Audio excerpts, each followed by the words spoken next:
Hey everyone, Tony George, Hump Day Update. Let's talk PGA Tour, free pick. Let's talk Boston Cleveland NBA playoffs, free pick. Let's talk Oklahoma City Dallas in general tonight and a free player prop. Yeah, why not? Happy Hump Day. Be sure to get over to Docs. We got two baseball games going at 1 Eastern today. One of them is 6-unit top play. FYI. Free $60. Link in the description below. On the website, there's a tab says free $60.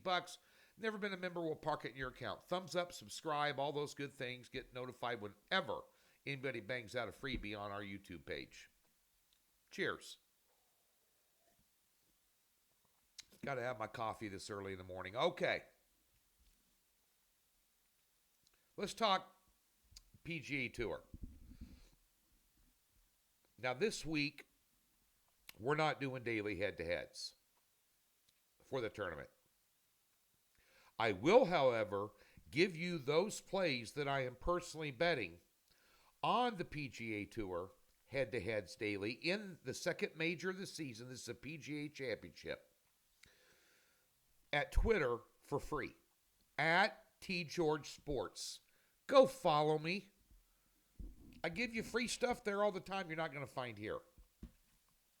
At TGeorgeSports. Now, so we have 5 top 10 and top 20 picks on the money line. 5 of them.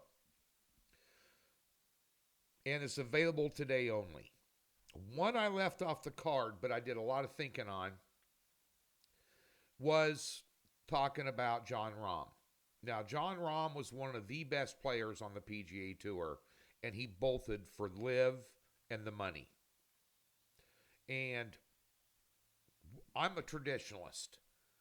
I like old school things. I don't like change. I don't like technology. I don't like the fact the Washington Redskins changed their name. I don't like the fact the Indians changed their name in baseball.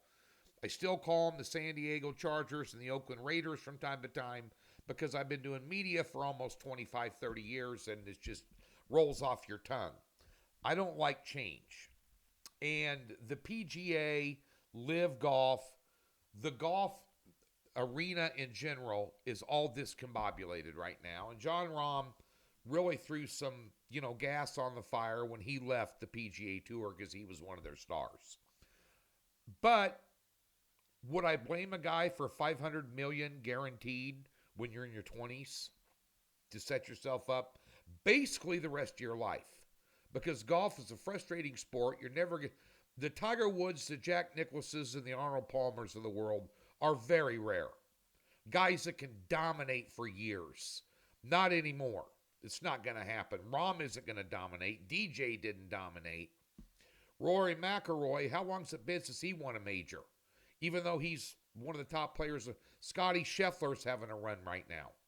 Not going to last forever. And he's the odds-on favorite to win this thing. And he's been off for 3 weeks. He just had his child was just born. What's his focus level coming in here? Because Valhalla in Kentucky, where this is played, past, I think they had a Ryder Cup here. They also had they've had other majors here, PGA championships. I think McIlroy won the last one there, that 10 years ago.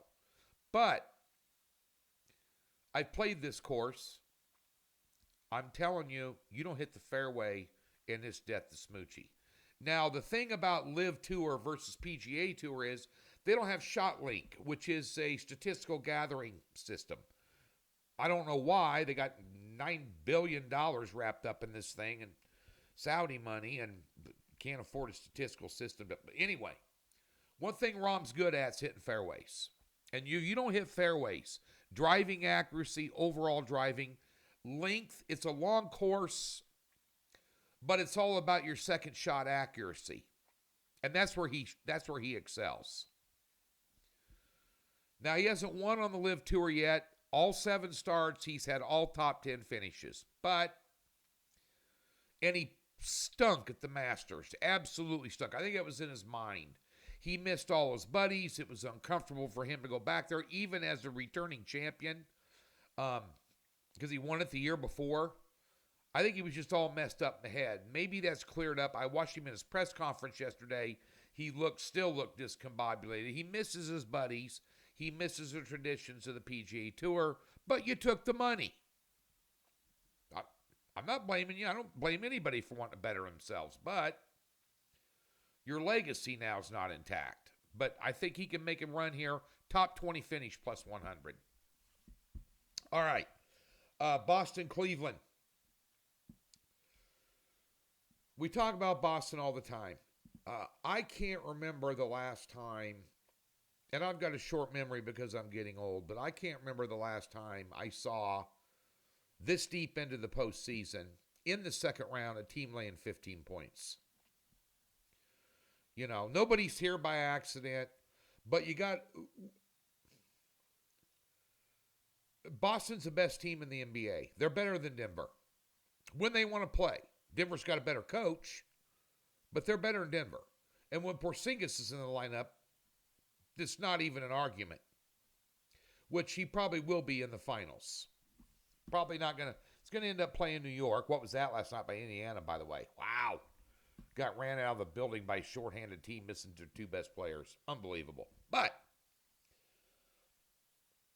I like them first half line here. The last time they were in this building, they got blown out by 24 points. They got embarrassed on national television, on their home floor, in front of their hometown fans. Now, you've got three players, iffy. Well, one's out, which is Allen. I'm tired of hearing about injury reports on Jared Allen. He hasn't played in the postseason for Cleveland. He's not going to play now. Now you got Donovan Mitchell, who sat out. Could be a scratch again tonight. And if he does play with a sore calf, what's he going to be doing? LeVert now is questionable. If Mitchell's out, Boston can name the score. Can they beat him by 20? They could beat him by 30 without Mitchell in the lineup. So watch the news closer to tip-off. Because if he's not going to play and it's confirmed, that line's going to shoot up to 17 or 18. I'd lay first half line -8. I think they come out, ears pinned back, at home. Last time they were on this floor, they got their butt whipped behind the woodshed. Badly. And Boston has a tendency to do that because they're poorly coached.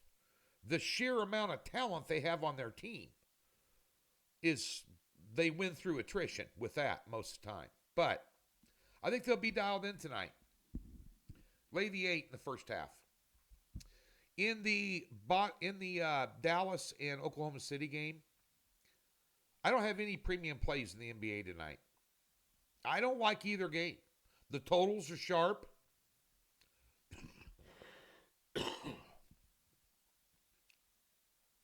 This Oklahoma City laying 4.5, total 213.5. They won the last game at Dallas. Dallas could have won it. Irving played terrible. Dallas is a good road team. They're catching a big number. They have a lot of experience. They're capable of winning on this floor. They've already proven that. There's just a lot going on in this game that there's too many loose ends and intangibles for me to pull the trigger on a 3 or 4 unit play on this game. In my opinion, somebody over at Doss could have a game of the year on it for all I know. But they're not seeing the same thing I'm seeing. That's why we have 12 different cappers over there. Because, different flavors. Different perspectives. But one thing I do like, I like Chet Holmgren over 14.5 points in this game. I think he's going to find some success down in the paint. He also can hit some threes. And he also, quite frankly, surprised me a lot coming from Zaga. And I didn't think didn't have enough bulk. The NBA is a very brutal, physical game. You get down inside that paint. You ever been to a game? Watch them.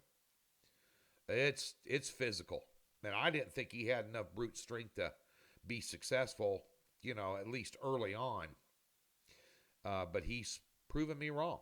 And he's a good ball player, and this team complements his skill set very well. Give me over 14.5 prop play. With Holmgren, plays for the Thunder. -120. It's a good number. Worth the stretch. All right, as we mentioned over at the website, two pack in baseball. One of them is 6 unit play, goes at 1 Eastern. We have a 3-unit NHL play, a 4-unit NBA player prop, and as I mentioned, a 5-unit, a 5-play PGA card available today only. Top 10s and top 20s. Go get it, make some money.